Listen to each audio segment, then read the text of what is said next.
Deixa eu explicar para vocês o que aconteceu com Emile Durkheim e Hippolyte Taine. Hippolyte Taine é um dos grandes historiadores, maiores historiadores de todos os tempos. O livro dele, Origens da França Contemporânea, para mim é um modelo de como se escreve história. Um modelo.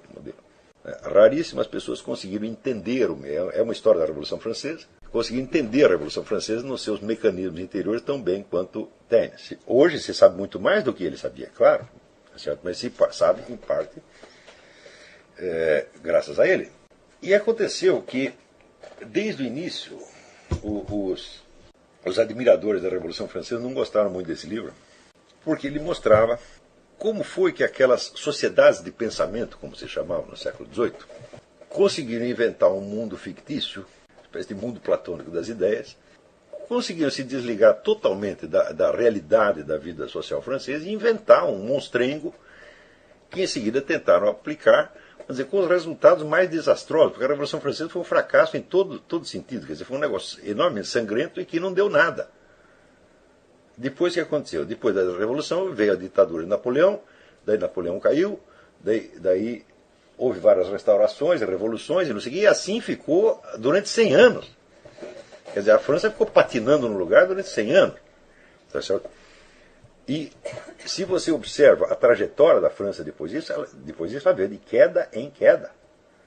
Já a França, até o século XVIII, era o país mais poderoso do mundo. Né? Quando chega já no século XIX, já leva uma surra dos alemães, que é uma coisa terrível. E depois busca uma vingança em 1914, consegue mais ou menos a vingança, com um preço enorme, e depois, na Segunda Guerra, daquele vexame que os alemães invadem aquilo por telefone. E hoje, o que é a França? A França é um office boy dos países árabes. Quer dizer, que é uma potência de segunda classe, mas não é potência coisíssima nenhuma, aquilo não é nada. Tá certo? Então, foi isso que a Revolução Francesa fez. Se é verdade aquilo de que pelos frutos conhecereis, eu digo, a Revolução Francesa jogou a França no lixo. Então, certamente. Agora, os caras celebram aquilo. Quando você não tem virtudes para você louvar, você começa a louvar seus defeitos, você começa a se orgulhar dos seus pecados. Mas, quando foi 1989, já houve muitas reações na França. Muita gente dizia, não há o que comemorar, isso aí foi uma loucura. Né? Quer dizer, historiadores de peso diziam isso. Mas, no século XIX, não era muito elegante dizer isso, e o Taine foi o primeiro que disse. Você veja que esta tendência, né, de buscar sempre, nós temos que buscar as causas profundas, tá certo? As causas estruturais, tá certo? Ela acaba nisso. Vamos dizer, essas causas estruturais, elas podem agir de maneira sempre limitante. Elas não podem, por si, determinar que nada aconteça. Nenhuma causa remota é causa eficiente. A causa remota opera mais ou menos como se fosse uma causa formal e uma causa final. Ela determina, vamos dizer, ela cria uma definição do estado de coisas, tá certo? E ela pode sugerir certos objetivos, mas ela não pode determinar a ação. Em toda e qualquer ação humana existe o agente humano concreto. Ora, da onde surge esta ideia, vamos dizer, de fatores impessoais espalhados na sociedade,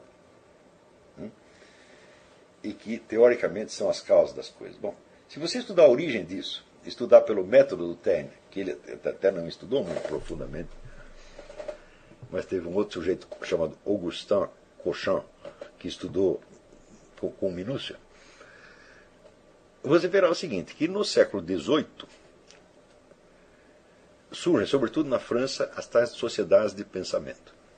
Sociedades de pensamento são clubes de debates. Né? Então, eles se substituem aos antigos salões literários. Alguns, eles emergem dos salões literários, mas vão um pouco adiante. Alguns estão ligados às sociedades secretas, maçônica, Illuminati, etc. Outros não. Então você tem um fenômeno que Voltaire chamou de República das Letras. Então, é uma massa de intelectuais, uma grande quantidade de pessoas letradas ou semiletradas, que se reúnem para dar palpite sobre tudo que existe. Ora, E outro dia, na gravação que eu fiz sobre absolutismo e revolução, eu mostrei para vocês qual é a situação que predispôs à criação da sociedade de pensamento. Foi o advento, vamos dizer, do Estado moderno, que se coloca como uma entidade neutra acima dos conflitos de religião e que, portanto, cria o dualismo entre o que é a atitude admissível do cidadão na sua vida pública e o que é a opinião pessoal que ele tem que guardar para si e para seus amigos. Claro que é uma situação inteiramente artificial, essa divisão é difícil de manter. Você não pode sempre ter uma ideia para você e outra para o público, né? Então, cria esse dualismo. Resultado, tudo aquilo que reflete a opinião real das pessoas não tem viabilidade na vida pública. Então tem que encontrar um canal para onde escoar. Então, bom, já que o que nós falamos não tem importância na política, não pode interferir na política, então nós pelo menos discutimos entre nós. E nós criamos o quê? Um negócio chamado opinião pública. As nossas opiniões não podem condenar uma pessoa à cadeia, tá certo? Mas podem manifestar a nossa desaprovação. Então você cria o quê? O castigo moral. Você não é aprovado pelo círculo das pessoas letradas, importantes, das pessoas maravilhosas, etc, etc. Estas sociedades de pensamento, elas surgem primeiramente desta motivação, ou seja, de você criar. Isso foi estudado brilhantemente num livro chamado Crítica e Crise. O autor chama-se Reinhard Koselleck. É um clássico isso aí. E tem muitos livros a respeito disso. O Augustin Cochin e o Koselleck são os melhores, me parece. Mas tem muitos. Então, essas sociedades começam, em primeiro lugar, com o intuito muito compreensível de criar um espaço onde as opiniões pessoais pudessem escoar, pudessem voltar a ter alguma importância. Mas logo se convertem em algo mais. Elas se convertem em meios de destruir a própria política que as havia criado. Então, isso quer dizer que se a opinião majoritária não tem autoridade política, bom, ela pode se esforçar para ela própria se transformar em autoridade política. E isso é, evidentemente, uma das causas imediatas da Revolução Francesa.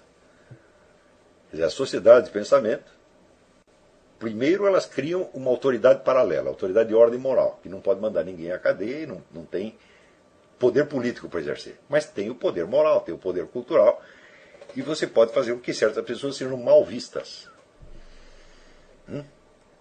Note bem, na metade do século XVIII, estas sociedades já tinham alcançado um poder tamanho, que elas tiravam da vida intelectual quem quer que elas quisessem. Quer dizer, queimava a reputação do sujeito de tal maneira que ninguém mais podia falar dele. Então, por exemplo, a Academia Francesa, por volta de metade do século XVIII, já era dominada por essa gente. E você veja que o próprio D'Alembert, que era era o chefe da enciclopédia francesa, a enciclopédia de condensação das convicções das sociedades de pensamento, ele mesmo dizia, né, nós botamos qualquer mediocridade na Academia Francesa, desde que pense como nós. O cara confessava isso. O que eles tinham feito? Já foi a Revolução Gramsciana em pleno século XVIII. Curiosamente, você vê que o plano da Revolução, eles dividiam em 3 etapas, que eles chamavam de, primeiro, o estágio filosófico, depois o estágio político e, por fim, o estágio revolucionário. Isso são nomes que eles mesmos usavam, o pessoal da sociedade de pensamento usava isso. O estágio filosófico, o que é? Você dominar a opinião. Ou seja, você não tem poder político, você não tem influência política direta, mas você é o senhor, vamos dizer, do louvor e da censura, do prestígio e dos mecanismos de marginalização. Você cria ídolos, tá certo? E você condena pessoas ao ostracismo. Eles já tinham esse poder no meio do século XVIII, 40 anos antes da Revolução Francesa. Então o que era isso aí? Já era a Revolução Cultural. Você não está fazendo política. Muitas vezes, vamos dizer, você se recolhe, em alguns casos, algumas das sociedades de tipo maçônico, por exemplo, as suas atividades são tão discretas, tá certo? Que chegam a ser secretas, ninguém pode saber do que está se passando lá, tá certo? E ninguém sabe de onde veio a decisão de queimar a reputação de fulano, tá certo? De tornar fulano odioso. Ninguém sabe de onde veio a decisão, mas ela veio dali. Tá certo? Em outros casos, o processo de discussão era mais público, mas o resultado era sempre o mesmo. E havia milhares dessas sociedades na França, milhares. Então dominaram todo o panorama cultural da França durante o século XVIII, durante um século antes de passar ao que ele chamava estágio político. O estágio político é quando, vamos dizer, a sociedade de pensamento já tem a seu serviço partidos políticos, clubes, como eles chamavam na época, que hoje nós chamamos de ONGs. A ideia de opinião pública era essa. Quer dizer, o que é a opinião pública? É a opinião do povo? Não, é a opinião destas pessoas. Que, comparadas à população total, eram pouquíssimas. Mas que, quando aquilo espolcava em público, vinha com uma impressão de unanimidade terrível. E vinha com uma impressão de unanimidade espontânea. Porque apareciam 1000 pessoas dizendo as mesmas coisas, desde fontes diferentes e de lugares diferentes. Diz o Augustin Cauchamp, examinando todas as discussões dessas sociedades de pensamento, a coisa mais incrível é que eles eram sociedades de livre pensamento. Né? Mas nunca aparece uma única objeção. Não há discussão nenhuma. Há uma concordância tremenda. Então, como é sociedade de livre pensamento se você já tinha opinião majoritária que decidia tudo? E que livre pensamento, que sociedade de discussão, que sociedade de debate, se não tem debate nenhum? É exatamente como o Foro de São Paulo. Existe uma sociedade de debate. Olha, eu li todas as atas do Foro de São Paulo. Eu não vi um único debate. Tudo é aprovado por unanimidade. Ué, se todos estão unânimes, vão debater o quê? As sociedades de pensamento do século XVIII funcionavam exatamente assim. Elas criaram esta impressão de forças anônimas, de uma unanimidade espontânea na sociedade.